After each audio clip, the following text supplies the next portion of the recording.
Okay, hello. Um, all right, so part two.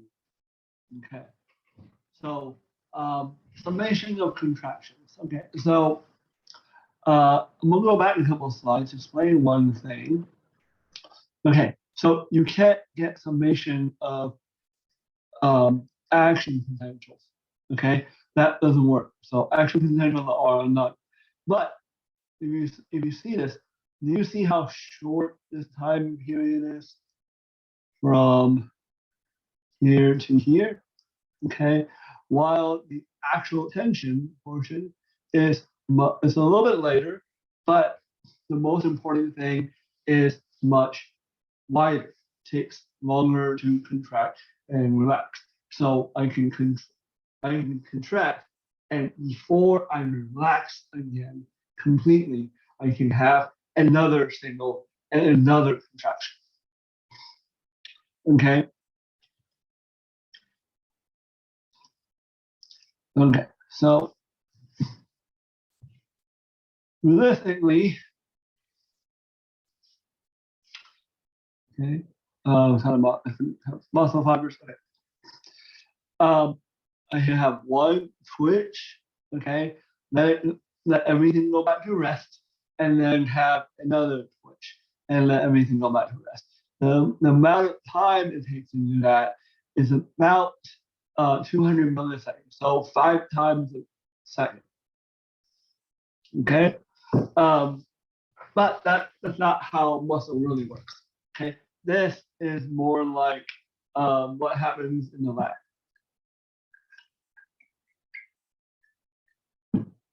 Okay, I, I can generate impulse, stop it, generate another one, etc., etc. Right? That's not realistic. This is more realistic. Okay, so here you have one twitch. Here I have one twitch, but before that twitch actually ends, I have another twitch coming, and so I can sum twitches. And when I sum twitches, I increase the tension. I contract more. I generate more force. Okay, I contract harder, and I can contract harder and harder and harder, and I can add more and more and more twitches until I hit tetanus. Okay, so tetanus is where your twitches maximize out.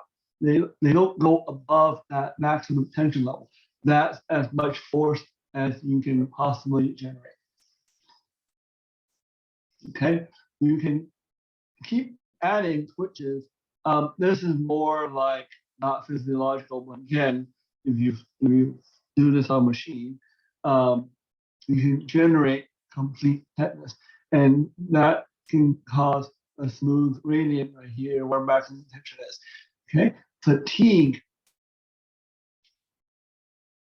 Okay, muscle fatigue, not mental fatigue, but muscle fatigue, is where the muscle starts to lose ability to twitch and to contract. And so it loses the ability to contract at all, and it just falls apart. Okay, this doesn't not fall apart, it's the same thing. It doesn't do anything anymore, it completely relaxes. Okay. All right.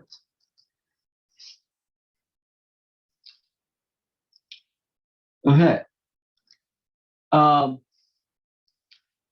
motor units. Okay. We control our muscles one motor unit at a time.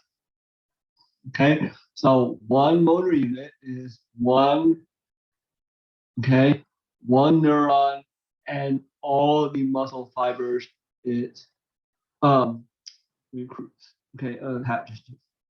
Okay, so usually when we contract our muscles, we don't use all our motor units all at the same time.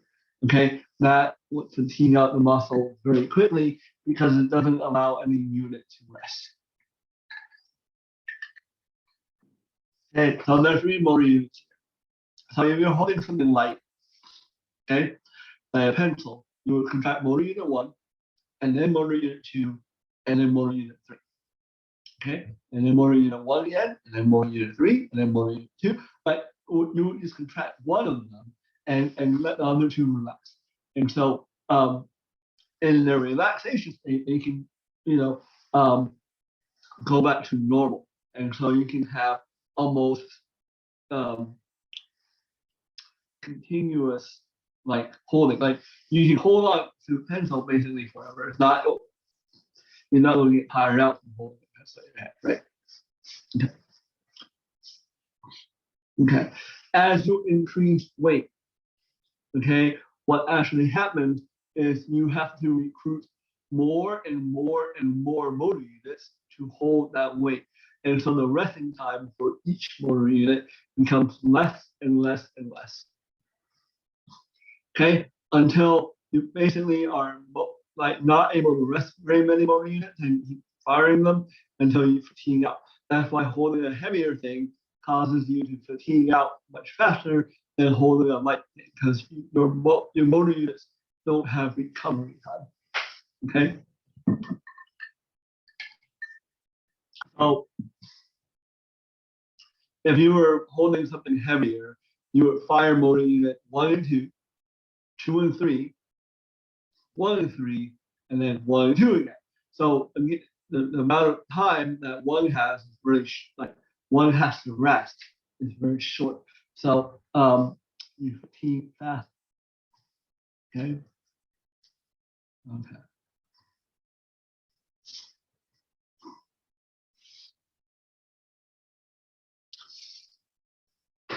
Okay, mechanics of body movement. So this part you will go over in lab. So hopefully you understand what isotonic and eccentric and concentric reactions are, or sorry, eccentric and concentric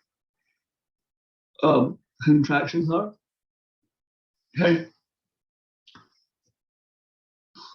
So if I was curling, okay, I'm curling my water bottle, as I shorten my biceps, okay, that is a concentric contraction. Okay, so coming toward my arm, toward my head, is a concentric reaction. Okay, my bicep is shortening. As I'm slowly, I'm not dropping this, right? I'm not throwing this back down. I'm slowly moving it, letting it go back down. As I slowly move it down, that is a eccentric reaction. Okay, I'm slowly lengthening it, and I'm still getting tired because I'm still using motor units as I let go. I'm not letting go completely. I'm slowly letting go, and therefore my muscles are still partially contracted all the way through. So eccentric contractions. Okay, isometrics. The best way I can explain what isometrics is holding click. Okay, I'm sure a lot of you guys have done this at one point in your life where you just hold click. And what you're doing is isometric. Iso, same, right? Metric length. So the same length.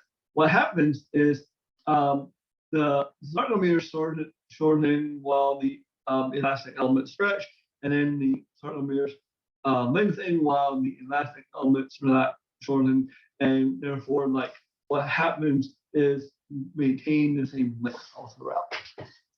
Okay, like so. Okay. Isotonic, you move in the load. Okay, but you isotonic, you're trying to use the same force. Okay, so you're trying to apply the same force as you come all the way through. Okay, isometric. Okay, there's no difference in length here between muscle relaxing and muscle contraction. The load doesn't actually move. Okay, so the force required to move, you're not exerting enough force to actually move it. You're exerting enough force to hold it there.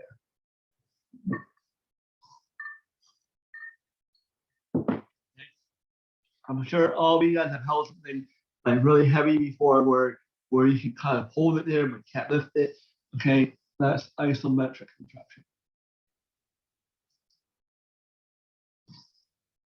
Okay. All right, so here's isometric contractions. Okay, what you're doing is you are lengthening the elastic elements while shortening the sarcomeres and vice versa, and therefore you're not gaining any length. And here, the isotonic contractions, you are shortening the sarcomeres. Okay. All right. So levers. Okay. A lever is a rigid bar that pivots around a fulcrum. Okay. Bones form levers. Okay. The joints form fulcrum. So let me draw a really simple lever. Okay. Okay. So that's the fulcrum. Okay. Here is the lever. Okay. Okay. Usually we think about using a lever. When we use a lever in real life situations, generally we use a lever to move a really large object, okay, using a very tiny force. Okay. That moves the object, the large object using a tiny force, but that moves the object very slowly, actually.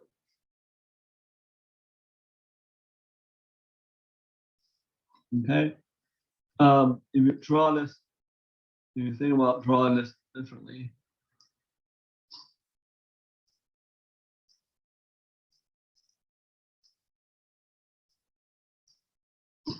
I have to move this large distance, and that only comes up a little bit. Okay, so generally when we use levers, we actually use it as a force multiplier. Okay, so I move something over a long distance, I use a small force over a long distance to move something that's a large force a small distance. Okay, some of our muscles work like that. Our calves, for example, work like that. But most of our muscles work exactly backwards. Okay, we use a lever to generate a great amount of force,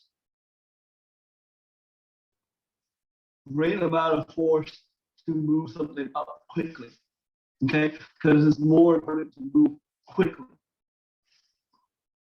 Okay, so let me try using the form. Let me show you the form as an example. The best example is form.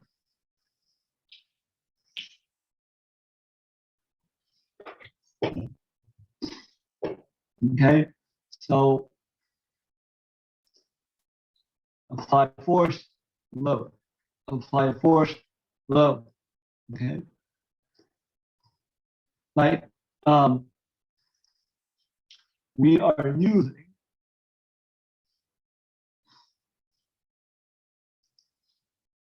okay 6 kilograms of force to move something that's 2 kilograms. Okay, but we can move it faster that way. Okay, that's the whole point. Okay, when you're trying to use a lever, you can use both ends of it. One end, you're trying to use small force to move a large object a little bit. Okay, the other end, you try to use a large force to move a small object a lot of distance. Okay, that's what your arm is. Okay.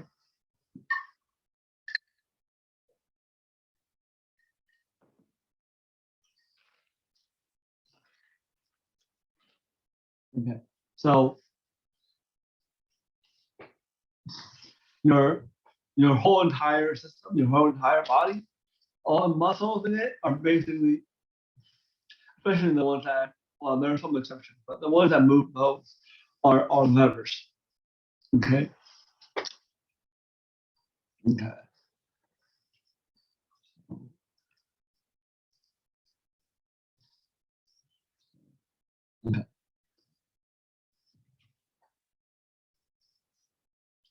Oops.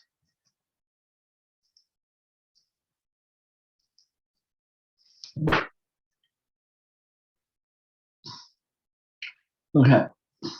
Muscle cramps are sustained powerful contractions. Okay, overuse can lead to fatigue or soreness. The tearing. So when you overuse a muscle, what you get is soreness due to the uh, tearing of the microfibers. Okay, it is not due to lactic acid buildup. Okay, I know a lot of people say that, and there's some websites that say that, but that's not actually true. Okay, soreness is really is the tearing of the muscle.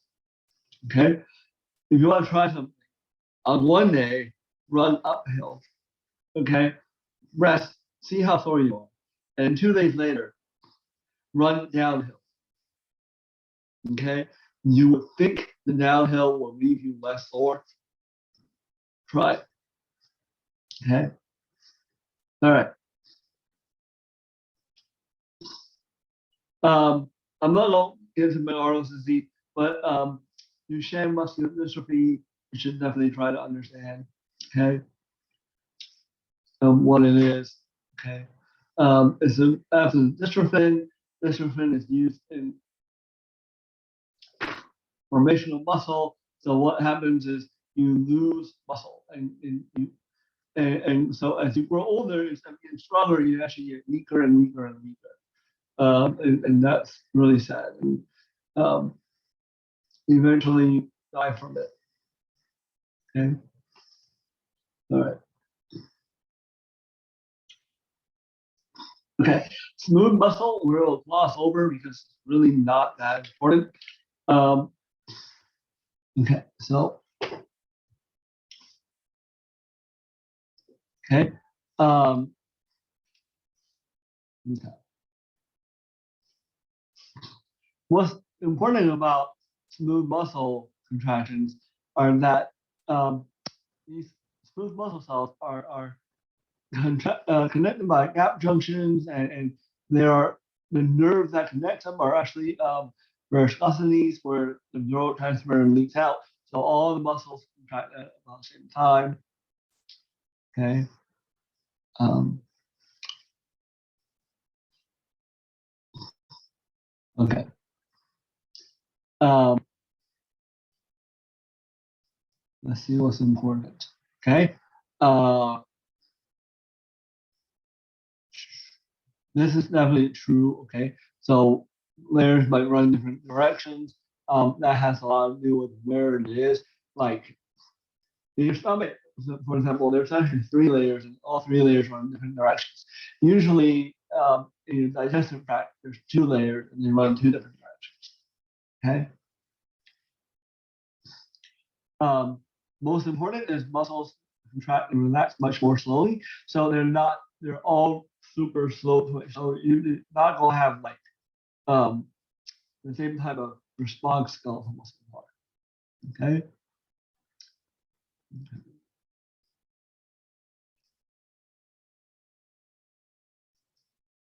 So the things I point out are the things I'm gonna test you guys on. Okay. Okay. So there can be more than one thing that causes contractions in smooth muscle. So in smooth muscle, skeletal muscle is always going to be an electrical impulse, um, triggering acetylcholine, which triggers whatever that we just went over. But um, in smooth muscle, it's a little different. It's controlled by both chemical signaling and electrical signaling. Okay.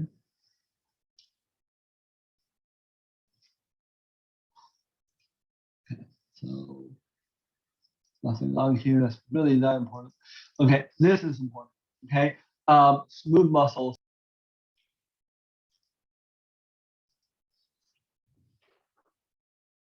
Okay, smooth muscles are the slowest to contract and to relax. Okay, so what we do with smooth muscle really is we contract and relax them in sequence, and like they react slowly, but they keep going and going and going.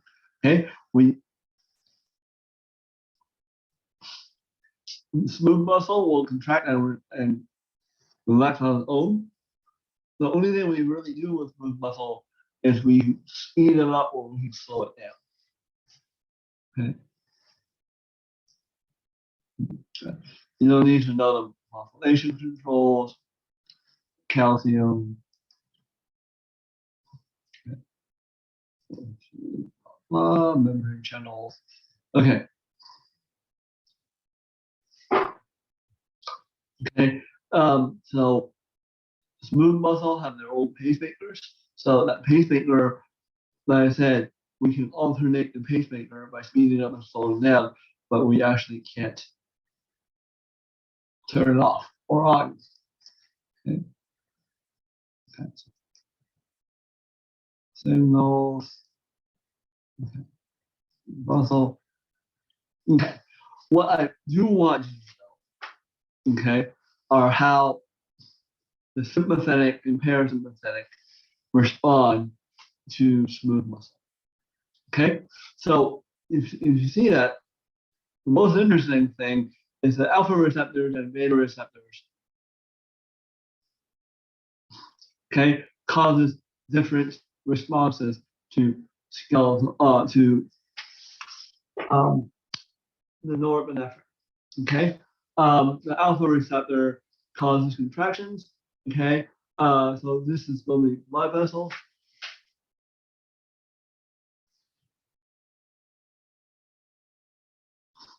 Okay, the radiator of the eye, the GI tract, and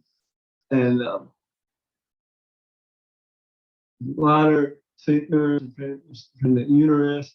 Okay, the beta receptors. Okay, this will cause relaxation, the airway. So you open up the airway, the walls of the stomach, the small intestine, bladder, blood vessels. Okay. Okay. So what you want, okay, is contract. So when you're scared, what you want is the blood vessels to contract. Okay. Because you want to increase blood pressure, and by your blood vessels contracting, especially your veins, that causes causes the blood volume, the blood pressure to go up. Okay, the beta 2 receptors in different locations. Okay, in your skeletal muscles, these will override the alpha receptors and cause relaxation. So all the blood now is going only to the skeletal muscles. So you're going as fast as you can. Okay. Okay. So the M receptors are muscarinic. Okay.